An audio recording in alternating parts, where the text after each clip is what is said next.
Welcome back media Chhattisgarh. चलिए देखते हैं छत्तीसगढ़ की 25 फटाफट बड़ी खबरें। साथ ही डेली खबरों से अपडेट रहने के लिए चैनल को सब्सक्राइब करने के साथ वीडियो को लाइक करें। भूपेश सरकार ने पूरे किए चुनावी वादे, चीट फंड के हजारों निवेशकों को वापस मिला पैसा। छत्तीसगढ़ के अनेक चीट फंड कंपनियों ने भोले भाले लोगों को कम समय में पैसा डबल करने का झांसा देकर लाखों के निवेशकों को अरबों रुपए लेकर फरार हो गए थे। वहीं राज्य में कांग्रेस नेता सत्ता में आने से पहले चीट फंड कंपनी में पैसा निवेश करने वाले लोगों का उनका पैसा वापस दिलाने का वादा किया था। इस वादे को पूरा करते हुए मुख्यमंत्री भूपेश बघेल के निर्देश पर धमतरी जिला प्रशासन ने जिले में chit fund company million mines के जमीन को कुर्क कर जिले के 3660 निवेशकों को 2 करोड़ 15 लाख रुपए की राशि का भुगतान किया गया, जिससे निवेशकों में काफी खुशी देखने को मिल रही है। शराबबंदी पर भाषण देते रहे नेता, कार्यकर्ता पीते रहे शराब, बीजेपी की शंखनाद रैली, उपाध्यक्ष बोले ये हमारे लोग नहीं सरकार की कूटनीति है। सारंगढ़ भिलाईगढ़ जिले में बीजेपी कार्यकर्ताओं के शराब पीने का वीडियो जमकर वायरल हो रहा है। दरअसल शुक्रवार को भिलाईगढ़ में भारतीय जनता पार्टी ने विधानसभा स्तरीय शंखनाद रैली का आयोजन किया था। इसमें एक तरफ तो शराबबंदी पर बीजेपी नेता भाषण देते रहे तो दूसरी तरफ कार्यकर्ता बीजेपी की टोपी पहनकर शराब का लुत्फ उठाते रहे। कार्यक्रम में पूर्व विधानसभा अध्यक्ष गौरीशंकर अग्रवाल, पूर्व लोकसभा सांसद कमला देवी पाटले, बलौदाबाजार भारतीय जनता पार्टी जिला अध्यक्ष सनम जागड़े, सारंगढ़ भिलाईगढ़ भाजपा जिला अध्यक्ष सुभाष जालान समेत तमाम बड़े नेता मौजूद थे। इन्होंने यहाँ पर भिलाईगढ़ की समस्याओं को लेकर मंच पर भाषण दिया। इस दौरान बीजेपी नेताओं ने शराबबंदी को लेकर कांग्रेस सरकार को घेरने का भी प्रयास किया। आपकी सरकार बनी तो 6 महीने में होगा संविदा कर्मियों का नियमितीकरण, प्रदेश प्रभारी संजीव झा का दावा। छत्तीसगढ़ विधानसभा चुनाव को लेकर वोटर्स को लुभाने हर पार्टियां अपने स्तर पर काम कर रही है, अलग अलग तरह से लुभावनी वादे और घोषणा भी कर रही है। इसी क्रम में आम आदमी पार्टी के प्रदेश प्रभारी एवं दिल्ली के विधायक संजीव झा ने रायपुर के तूता धरना स्थल पर पहुंचकर आंदोलनकारियों का समर्थन किया। उन्होंने बड़ा दावा करते हुए कहा कि यदि छत्तीसगढ़ में आम आदमी पार्टी की सरकार बनी तो 6 महीने में सभी संविदा कर्मचारियों का नियमितीकरण किया जाएगा। केसामुंडी जंगल में पुलिस और माओवादी में मुठभेड़, एक नक्सली के शव के साथ बरामद किया पिस्टल। बीजापुर जगदलपुर के केसामुंडी के जंगल में पुलिस और माओवादी के बीच मुठभेड़ के बाद सर्चिंग के दौरान एक पुरुष माओवादी का शव बरामद किया है। इसके अलावा मौके से एक पिस्टल, मैगनीज, 2 जिंदा राउंड, कार्ड्रेस, वायर, जिलेटिक्स स्टिक, फ्यूज, पिट्टू, माओवादी वर्दी, साहित्य एवं अन्य दैनिक उपयोग की सामग्री बरामद किया है। माओवादी के खिलाफ डीआरजी बस्तर फाइटर्स और सीआरपीएफ 222 बटालियन की संयुक्त कार्रवाई की थी। बता दी कि बारिश का मौसम आते ही बस्तर में नक्सली पूरी तरह से सक्रिय हो जाते हैं। इस दौरान नक्सली अपने ठिकाने बदलने के साथ ही फोर्सों को नुकसान पहुंचाने के लिए कई तरह के पैतरे आजमाते हैं। बरसात के मौसम में जब नदी नाले उफान पर रहते हैं तब नक्सली जवानों पर हमला कर घने जंगलों में गुम हो जाते हैं।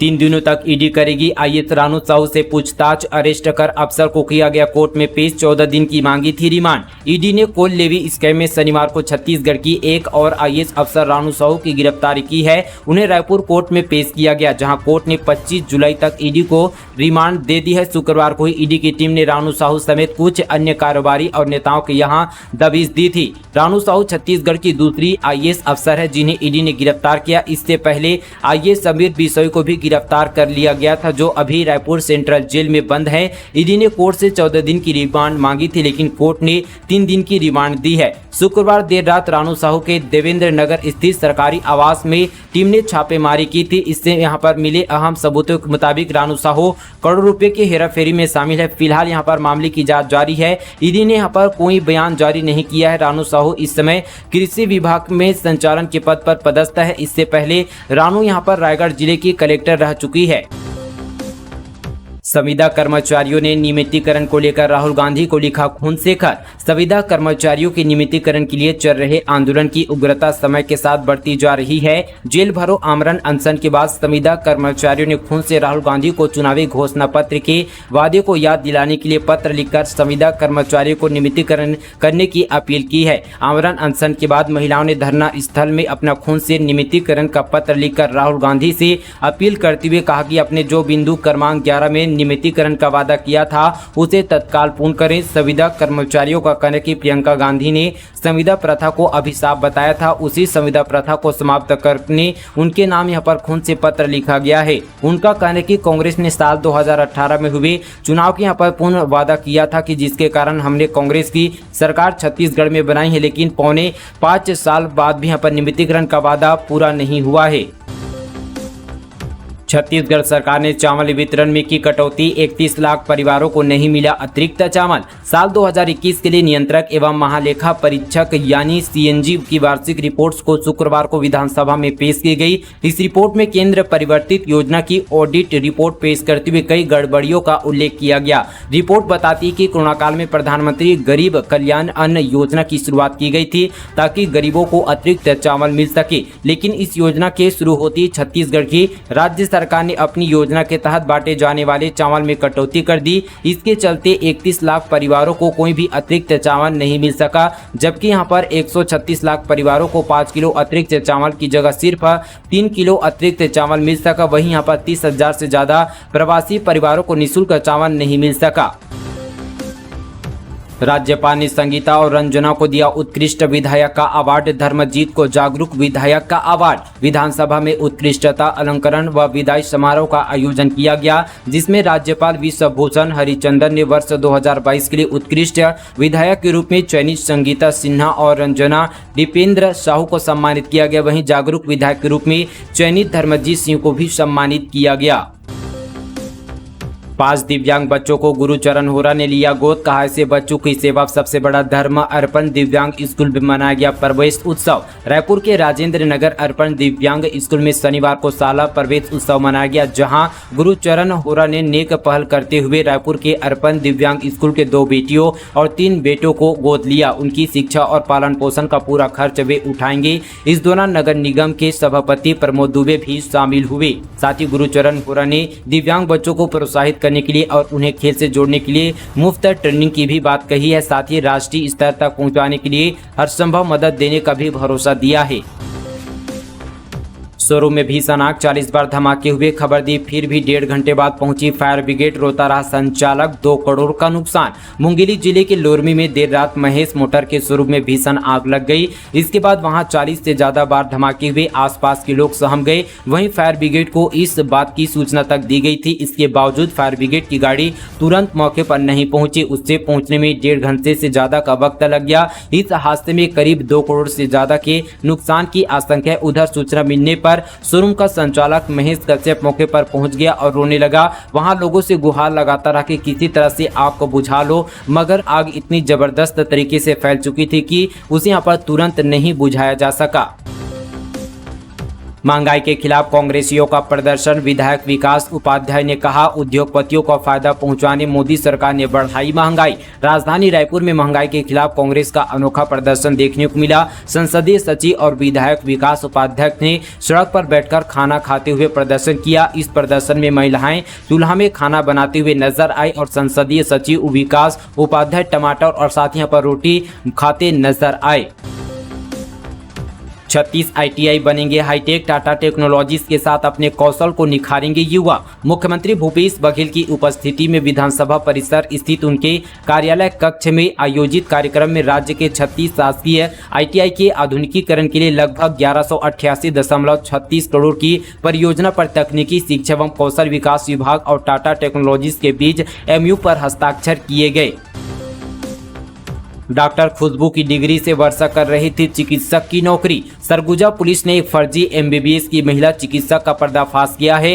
वर्षा वानखेड़े नामक युवती डॉक्टर खुशबू साहू के MBBS प्रमाण पत्र सहित अन्य दस्तावेज चोरी कर अंबिकापुर के होली क्रॉस हॉस्पिटल में MBBS चिकित्सक की नौकरी कर रही थी। मामला सामने आने के बाद अब वह खुद को MBBS चिकित्सक बता रही है, लेकिन उसके इस दावे पर पुलिस को संदेह है। कथित चिकित्सक को पुलिस ने हिरासत में लेकर पूछताछ शुरू कर दी है। तीर से बाघ को मारकर मांस खा गए शिकारी, खाल नाखून बेचने निकले थे, पुलिस ने पकड़ा। अब पूछताछ में किया खुलासा।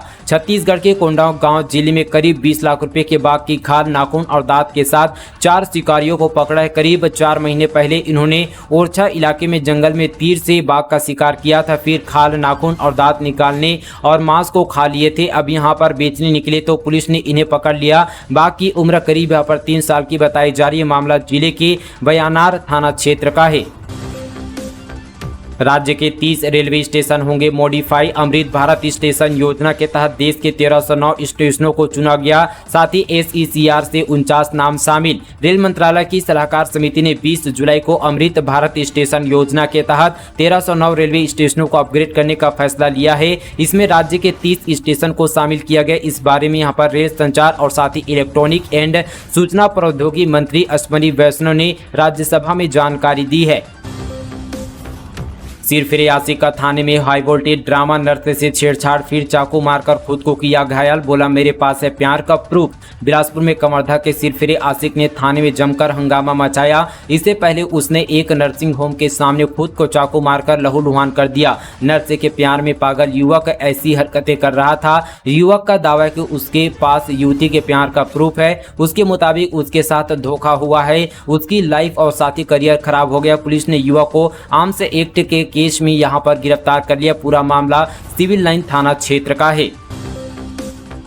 शिक्षक ने छात्रों को दिया गर्लफ्रेंड बनने का ऑफर, कहा अभी तो मेरी शादी भी नहीं हुई। डोंगरगढ़ से एक बड़ी खबर आ रही है। दरअसल यहाँ पर गुरु और शिष्य का रिश्ता बेहद ही पवित्र माना जाता है, लेकिन कई बार ऐसा कुछ हो जाता है कि गुरु और शिष्य का रिश्ता शर्मसार हो जाता है। ऐसा ही एक मामला एक बार फिर से सामने आया है। यहाँ एक शिक्षक पर छात्राओं के साथ छेड़खानी करने का आरोप लगा है। छात्राओं ने आरोप लगाया कि शिक्षक उन्हें अकेले में बुलाया करते थे। हद तो तब हुई जब प्रबंधन ने शिकायत आने के बाद तब मामले को दबा रखा। जब राज्य बाल संरक्षण आयोग ने इस मामले में हस्तक्षेप किया। राज्य बाल संरक्षण ने 12 से अधिक छात्राओं के बयान दर्ज किए हैं। वहीं इस मामले में स्कूल प्रबंधक ने मोहारा पुलिस चौकी में शिक्षक के खिलाफ शिकायत की है। बस्तर की बेटी की हाथ लगी एक और उपलब्धि, मशहूर म्यूजिक कंपोजर के एल्बम के लिखे गाने। बस्तर की रहने वाली रचनाकार रचना यहाँ पर मिश्रा लगातार सफलता की सीढ़ियां चल रही है। हाल ही में उन्होंने बॉलीवुड के मशहूर म्यूजिक कंपोजर हिमेश रेशमिया के साथ काम किया। अब उन्होंने हिमेश के एल्बम तेरा मेरा नाता के लिए गाने लिखे हैं। रचना ने बताया कि फिलहाल वे मुंबई में बॉलीवुड के लिए काम कर रही है। उनके 2 एल्बम पहले भी आ चुके हैं। हिमेश का नया एल्बम शुक्रवार को रिलीज हुआ है। भिलाई स्टील प्लांट में कर्मचारी का शव मिलने से मचा हड़कंप, जांच में जुटी पुलिस। भिलाई में स्थापित steel authority of India limited की ध्वजवाहक इकाई भिलाई स्टील प्लांट में एक वरिष्ठ कर्मचारी का शव मिलने से हड़कंप मच गया। दरअसल सुबह जब कर्मचारी ड्यूटी पर पहुंचे तो मृत हालत में कर्मचारी को देखने के बाद वरिष्ठ अधिकारियों को सूचना दी गई। कर्मचारी को मेन मेडिकल पोस्ट ले जाया गया, जहाँ चिकित्सकों ने उसे मृत घोषित कर दिया। मृत कर्मचारी का शव यहाँ पर मरचुरी में भिजवा दिया गया। फिलहाल यहाँ पर परिजनों को इसकी जानकारी दे दी गई है। माओवादियों के झुंड को ट्रक ने रौंदा, 18 की मौत। नेशनल हाईवे पर हुआ था हादसा, 6 घायल। हाईकोर्ट के आदेश का नहीं हो रहा है पालन। बिलासपुर में नेशनल हाईवे पर तेज रफ्तार ट्रक ने माओवादियों की झुंड को रौंद दिया, जिसमें 18 माओवादियों की मौत हो गई। वहीं यहाँ पर 6 माओवादी घायल हो गए। मौके पर पहुंचे गौ सेवकों ने घायल माओवादियों का इलाज कराया। साथ ही आरोपी चालक के खिलाफ केस दर्ज कराया गया। घटना बिलासपुर के सिरगिट्टी थाना क्षेत्र की। हाईकोर्ट ने हाईवे से माओवादियों को हटाने के लिए राज्य सरकार को कम्युनिटी बनाने को कहा, जिसके बाद भी इस दिशा में अब तक कोई भी कार्रवाई नहीं की गई है। बदहाल है छत्तीसगढ़ के सरकारी विभागों के कामकाज की स्थिति, लौटा दिए 18,500 करोड़ रुपए। CAG रिपोर्ट में हुआ खुलासा। छत्तीसगढ़ में सरकारी विभागों के कामकाज की गति और स्थिति कितनी बदहाल है, इसका अंदाजा इसी से लगाया जा सकता है कि बजट मिलने के बाद भी 18,500 करोड़ से अधिक का उपयोग नहीं हुआ। विभागों ने ये राशि यहाँ पर वापस लौटा दी है। नियंत्रक महालेखा परीक्षक की वर्ष 2022 के लिए साथ ही जारी रिपोर्ट में इस बात का खुलासा किया गया है। तो दोस्तों ये थी आज की तमाम छत्तीसगढ़ की बड़ी खबरें। इसी तरह की और खबरों से अपडेट और साथ ही जुड़े रहने के लिए हमारे मीडिया छत्तीसगढ़ चैनल को अभी सब्सक्राइब करें। चलिए दोस्तों आज के लिए बस इतना ही। तब तक के लिए जय हिंद, जय छत्तीसगढ़, जय जोहार।